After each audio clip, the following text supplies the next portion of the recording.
मतलब जो समस्याएं हम देख रहे हैं कि लगातार तो बढ़ती जा रही है। अभी खेती के क्षेत्र में भी जब तक इंसान के लिए आसानी से कुछ चीज़ें गुजारा हो रहा है तब तक वो घर बैठ के गुजारा करने की कोशिश करता है, लेकिन आज घर पर बैठकर हो नहीं पा रहा है, इसलिए मुश्किल में ही आज निकले हैं। उन्हें लगता है कि उनके फरमान जो लागू हुए हैं उनके खिलाफ हम हो रहे हैं, तो हम उनके लिए आतंकवादी है। जानते हैं जैसे कार्ल मार्क्स ने भी कहा था कि कॉरपोरेट का विल एक दिन नेशन का रूल बन जाएगा, रूल ऑफ लॉ बन जाएगा, और वही हम देख रहे हैं। वीडियो में कही गई बातों का फोर से कोई लेना देना नहीं है, वक्ता के निजी विचार है। हमारा मकसद आप तक हूबहू जनता की आवाज़ पहुंचाना है। अगर इस वीडियो को लेकर कोई विवाद होता है तो इसके लिए फोर जिम्मेदार नहीं हो।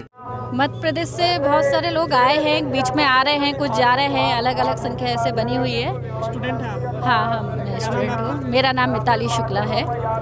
हाँ, इसी से उनका समझ में आ जाता है कि आज एक व्यक्ति, जब हमारे घर का एक व्यक्ति भी है, उसकी भी अगर डेथ हो जाती है, हमारे बीच नहीं रहते तो उसकी कमी भी हमको महसूस होती है कि यह कमी है। लेकिन जिसके घर में अगर नहीं मरा है तो वो नहीं समझ पाएंगे कि उसका दर्द क्या होता है। तो उसी से मोदी जी भी इनके बारे में नहीं बोल रहे हैं, इससे समझ में आ रहा है कि कितना उनका दिल का रिश्ता है, कितना वो अपना मानते हैं। अगर अपना मानते हैं तो आज इतने सारे किसान हमारे बीच में इस आंदोलन के दौरान ही नहीं रहे हैं। तो ये जो दर्द है, ये दर्द भी उनसे अपने आप बयां होता, लेकिन नहीं हो पा रहा है। वो झूठ मूठ के लिए भी जो है वो ये बात नहीं रख पा रहे हैं। कम से कम झूठ मूठ के लिए ही इतने सारी जो अपने मन की बातें कहते हैं, लेकिन उसमें भी किसानों का दर्द भी वो ढंग से बयां नहीं कर पा रहे हैं। इससे साफ तौर पे जाहिर होता है कि वो उनको किसानों का सिर्फ बातों में भले ही हो जाए, लेकिन दिल से उनके लिए, किसानों के लिए वो काम नहीं कर रहे हैं। दिल से जो उनका है वो अंबानी अडानी के लिए ही है। कह रहे हैं हमारा दिल और मन गंगा की तरह पवित्र साफ है।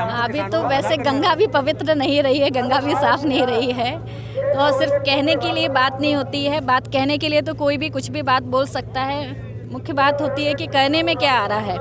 तो कहने से ही हम मुख्य रूप से समझ पाते हैं कि वो कर क्या रहे हैं। कहने के लिए कुछ भी कह दें कि किसानों के लिए हैं, गरीबों के लिए हैं, उनके साथ बैठ के खाना खा लें। योगी जी बहुत सारी जगह हम देखते हैं कि कई गरीब बस्तियों में जाते हैं, वहाँ बैठ कर खाना खा के आ जाते हैं, लेकिन बाद में पता चलता है कि उससे पहले सारा इंतजाम हो गया। अभी तो बंगाल में खा रहे हैं। हाँ, अभी बंगाल में जहाँ चुनाव होता है वहीं पर खाते हैं। तो सिर्फ एक दिन खाना भी खा लें या चले भी जाएं इसी से, लेकिन साबित नहीं हो जाता कि वो उसके लिए काम कर रहे हैं। नीतियां जो बन रही है, काम जो हो रहा है, उनका व्यवहार जो हो रहा है, उसी से समझ में आता है कि वो किसके साथ खड़े। मतलब ये ऐसे तो देखिए 2014 के बाद से ही ये लगातार एक के बाद एक सभी क्षेत्रों में हो रहा है। और इसमें कोरोना काल का जो उन्होंने बोला था आपदा को अवसर में बदलना है, उसी का उन्होंने फ़ायदा उठाते हुए, जब जनता घरों में बंद थी उसका फ़ायदा उठाते हुए सिर्फ कृषि के क्षेत्र में ही नहीं, हर क्षेत्र में उन्होंने ये कानून लेकर आए हैं। कृषि भी इससे अछूती नहीं रही, उसका भी उन्होंने कानून लेकर आया, ये सोच कर कि घरों में तो जनता बंद है, वो बाहर नहीं निकलेगी, एकजुट नहीं हो पाएगी कोरोना का डर दिखाकर। लेकिन फिर भी समस्याएं लगातार बढ़ रही है, इसलिए जनता आज निकली है। तो ये कोरोना और इन सारे डर से भी अभी उनको डरा के नहीं रखा जा सकता है। इसलिए सरकार को भी ये समझना होगा कि समस्याएं जो एक के बाद एक जो ऐसे बिल लेकर आ रहे हैं, कॉरपोरेट को जो फ़ायदा पहुंचाने के लिए जो बिल लेकर आ रहे हैं, लॉकडाउन में जहां आम जनता की जो जमा पूंजी थी वो भी ख़त्म हो गई, उस परिस्थिति में अंबानी की जो है 25% संपत्ति बढ़ गई। तो अपने आप तो नहीं हुआ, ये नीतियों के कारण हो रहा है। तो इसलिए नीतियों को ही लेकर आज जनता सचेत हुई है और इसलिए सोच समझ कर ही यहाँ पर आई है। आरोप प्रत्यारोप जो हुए इस बीच जो है, आप मध्य प्रदेश से आई हैं, आप खुद देख रही हैं यहाँ की स्थिति क्या है, फिर भी किसानों को जिस तरीके से बदनाम करने की कोशिश हुई, उस बारे में क्या कहें? हाँ, बदनाम करने के लिए तो सिर्फ किसानों को ही नहीं, आज तक इतिहास भी जब हम पढ़ते हैं, जब भी भगत सिंह ने भी जब निकले थे तब भी उनको भी आतंकवादी बोला गया था। जिसने भी देश के लिए, आम जनता के लिए काम किया है, उनको बदनाम करने की कोशिश तो हमेशा ही की जाती है और यहाँ भी की जा रही है। लेकिन फिर भी इस बदनामी के डर से नहीं है, जनता जानती है कि सच क्या है। और शासक वर्ग हमेशा ही जो भी सचेत रूप में है उनको देशद्रोही बोलकर, खालिस्तानी, पाकिस्तानी बोलकर, ये सारे तमाम जो भी उनके एजेंडे हो सकते हैं, लेकिन अभी ये बहुत सक्सेस नहीं हो पा रहे हैं। जनता का सपोर्ट जो है लगातार इस आंदोलन को बढ़ रहा है और बढ़ेगा ही। ये भगत सिंह की आप लोग जो बुक लिए हैं, इसका क्या मैसेज देना चाहते हैं? भगत सिंह जिन्होंने आज़ादी आंदोलन में ये भूमिका निभाई थी, उन्होंने वो शहीद हुए थे, उस समय पर भी उन्होंने बोला था कि ये जो है लड़ाई सिर्फ अंग्रेज़ों से नहीं है, ये लड़ाई जो है वो है चंद जो हमारा शासक वर्ग है, जो सारी संपदा अपने हक में लेना चाहते हैं, सारी संपदा पे अपना अधिकार चाहते हैं। इसलिए मजदूरों को, किसानों को, आम जनता को साथ में मिलकर लड़ाई लड़नी होगी। तो इसलिए आज भी जो उस समय पर उन्होंने समझ लिया था आज़ादी आंदोलन के समय पर ही, अंग्रेज़ों के टाइम पर भी, आज वो हमारे सामने होता हुआ दिख रहा है। इसलिए आज फिर से भगत सिंह, नेताजी सुभाष चंद्र बोस, राम प्रसाद बिस्मिल जैसे अनेकों क्रांतिकारियों को पढ़ने की और उनके जैसे जज्बा हमको लेकर उनके जैसे लड़ाई को, आंदोलन को मजबूत करने की ज़रूरत है। इसलिए आज हम लोग उनके विचारों को जनता के बीच में ले जाने के लिए ये बुक सभी के पास ले जाने की अपील कर रहे हैं। हाँ, मतलब जो समस्याएं हम देख रहे हैं कि लगातार तो बढ़ती जा रही है। अभी खेती के क्षेत्र में भी जब तक इंसान के लिए आसानी से कुछ चीज़ें गुजारा हो रहा है, तब तक वो घर बैठ के गुजारा करने की कोशिश करता है, लेकिन आज घर पर बैठकर हो नहीं पा रहा है। इसलिए मुश्किल में ही आज निकले हैं। सर्दी इतनी ज़्यादा हो रही है, बारिश हो रही है, लेकिन फिर भी इससे भी ज़्यादा अगर आज यहाँ पर नहीं बैठे रहेंगे तो आने वाले समय में इससे भी ज़्यादा समस्याएं आएंगी। इसलिए आज यहाँ पर निकलना ही एक रास्ता है एकमात्र। इसलिए आज यहाँ बैठे हुए हैं सभी, हम लोग भी यहीं पर हैं, सभी किसान भाइयों के साथ में ही। क्या लगता है कि सरकार मान जाएगी या कुछ दबाव पड़ रहा है आप लोगों की आने की वजह से? हाँ, जब संख्या ये लगातार बढ़ रही है, इसी से दबाव पड़ेगा। इसके अलावा तो और कोई रास्ता नहीं है। कभी सरकार ऐसे तो हमसे पूछने नहीं आती आपको सही लग रहा है कि नहीं लग रहा, लेकिन हमको गलत लग रहा है तो बताने के लिए आना होगा और आए हैं। इसीलिए दबाव में ही हो रहा है कि आज बातचीत हो रही है, इससे पहले तो बातचीत भी नहीं हुई। और ये जो अभी कुछ बातचीत में हो भी रहा है कि कुछ बात वो संशोधन करने के लिए तैयार हुए हैं, तो ये दबाव के चलते ही है। अगर यहाँ तक नहीं आते तब तो इतनी भी बात नहीं होती।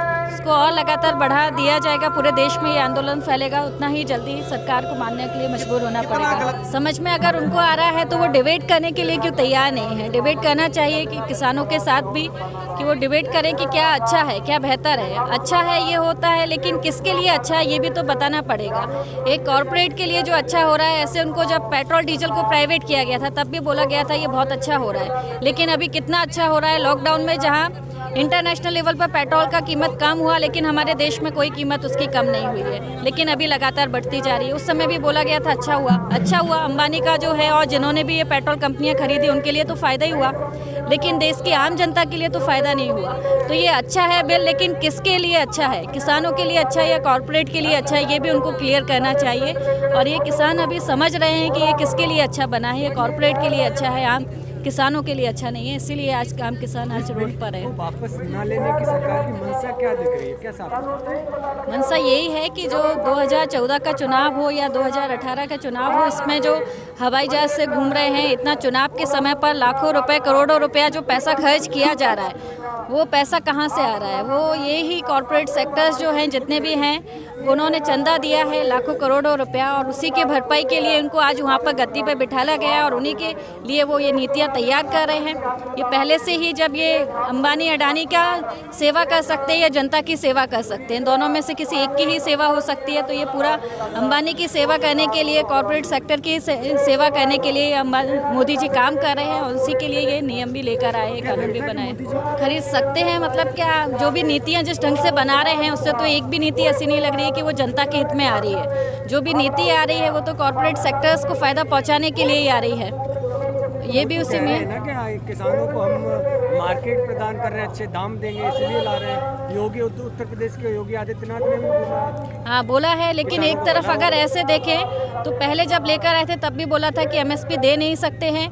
अभी वो बोल रहे हैं ये बनाकर कि धान और ये जो है गेहूँ, वो देश की जितनी जनता है, जनसंख्या है, उसके उत्पादन से 30% गुना ज़्यादा हो रहा है, इसलिए आज वो एमएसपी नहीं दे सकते। एक तरफ बोलते हैं जनसंख्या बढ़ रही है इसलिए महंगाई बढ़ रही है, दूसरी तरफ जब किसान मांग कर रहे हैं एमएसपी के लिए तो वो बोल रहे हैं कि एमएसपी देना संभव नहीं है क्योंकि उत्पादन ज़्यादा हो रहा है इसका।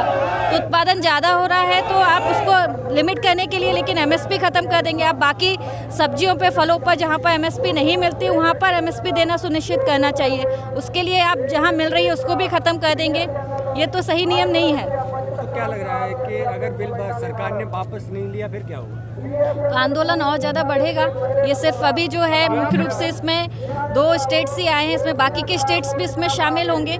जनता निकलेगी, अभी तो सिर्फ किसान ही निकले हैं, आम जनता उस तरह से समझ कर नहीं आ पा रही है, लेकिन आम जनता भी इसमें शामिल होगी इस आंदोलन में, वो भी सड़कों पर आएगी। पंजाबी यूनिवर्सिटी पटियाला से आए हैं हम और संघर्ष तिखा करने वास्ते आए हैं। जो मोदी सरकार कानून वापस नहीं ना ले रही, वो रद्द कराने वास्ते आए हैं।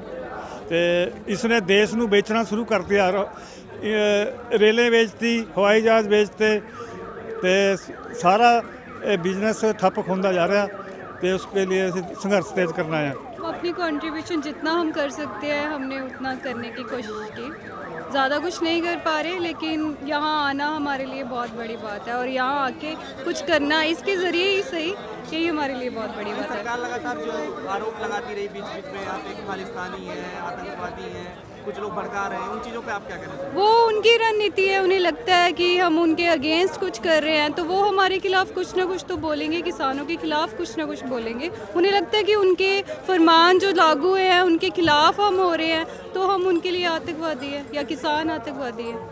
हम जानते हैं, जैसे कार्ल मार्क्स ने भी कहा था कि कॉरपोरेट का विल एक दिन नेशन का रूल बन जाएगा, रूल ऑफ लॉ बन जाएगा, और वही हम देख रहे हैं कि आज कॉरपोरेट का विल रूल ऑफ लॉ बन रहा है। तो गवर्नमेंट का एक तरीके से मान लीजिए वेस्टेड इंटरेस्ट है, शायद वो इस वजह से ऐसे लॉज ला रहे हैं जिसमें हमारे फार्मर्स का जो एग्रीकल्चरल इकोनॉमी जो सपोर्ट करते हैं उसका कोई फेवर मुझे दिख नहीं रहा है। अभी तक तो मुझे कुछ आइडिया नहीं है, बट ये लग रहा है कि हाँ, जिस तरीके से लोग प्रोटेस्ट कर रहे हैं, जिस तरीके से ये प्रोटेस्ट मोमेंटम पकड़ रहा है, सरकार ज़रूर कंसिडर करेगी और लेना चाहिए उन्हें बिकॉज इसमें कोई फ़ायदा नहीं है फार्मर्स का। उन्हें लेना भले ज़रूर चाहिए क्योंकि पूरा नेशन जो है इस टाइम इनके साथ खड़ा है। सिर्फ ये नेशन नहीं, बाहर भी लोग खड़े हैं, सारी कम्युनिटीज़ इकट्ठे हैं, यहाँ बौद्ध आए हैं, यहाँ मुस्लिम्स आए हैं, यहाँ हिंदू आए हैं, सरदार आए हैं, सब हैं यहाँ। खबरों में बने रहने के लिए फोरम 4 को सब्सक्राइब करें और नोटिफिकेशन पाने के लिए बेल आइकन दबाएं।